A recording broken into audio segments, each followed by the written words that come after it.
Trump would be a fool to gut Social Security.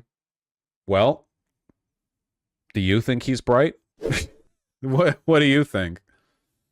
How do you think it's going to go? Social Security is anyway. Social Security is and always has been a bad deal. You know? Why has it been a bad deal? Because you pay into it. I think that's dumb. The whole like incentive structure for Social Security creates this like bottom to top you feed into to pay out. For one, it does okay, at a fundamental level, the problem here is that it's unsustainable.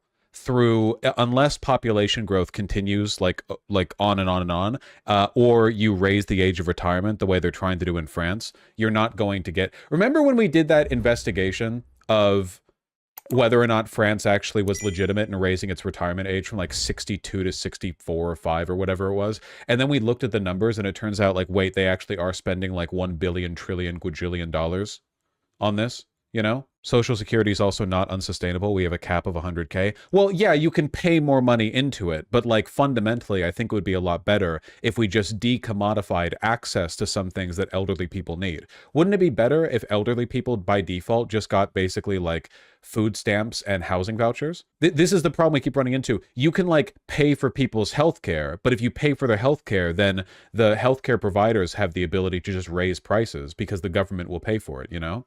I would much rather, I'm much more on the decommodification side, where if you're like older, you know, whatever amount of money you have, you just kind of like get your food and housing, you know? Total coddling of the elderly. I think we should coddle the elderly. Isn't that fair? Isn't that kind of like, I don't know, the point of a civilized society a little bit? Like you work your whole life and then afterwards you get to like chill? I don't know. Also, personally, I just think it's kind of grim that elderly people have to budget. I don't know why. It's just like, I know everyone needs to budget at every level and you get like a stipend, but the idea of an elderly person being like, okay, here's my rent, groceries, medication, and then we have like $5 to get my grandchild an ice cream cone when we go out to the boardwalk or something.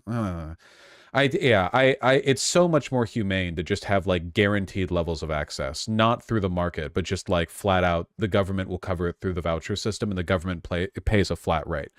Much like government now being able to negotiate the cost of the medicine they buy on behalf of like the elderly through Medicare. Yeah, I don't know. It absolutely would be, Chairman. Wow. You can thank society killing pensions for that. Well, pensions are even worse than Social Security. Pensions, like if like there's no job security anymore. So like pensions don't even work conceptually. Nobody sticks with the same job forever. It just doesn't work unless like everyone enters a factory after high school, then works there until they're 65, then leaves, you know? It was rhetorical, but thanks. Okay, all right, okay. Just prompting. You don't need to tell me you're prompting, okay? I understand how the game is played. Now you're just patronizing me. I didn't need an answer to that question, Vaush. I was only asking it rhetorically to give you something to talk about. Okay! Thank you! Jesus! Mean. Well, of course I support the underlying sentiment, Kowalski. Yeah, exactly, Jamie, too.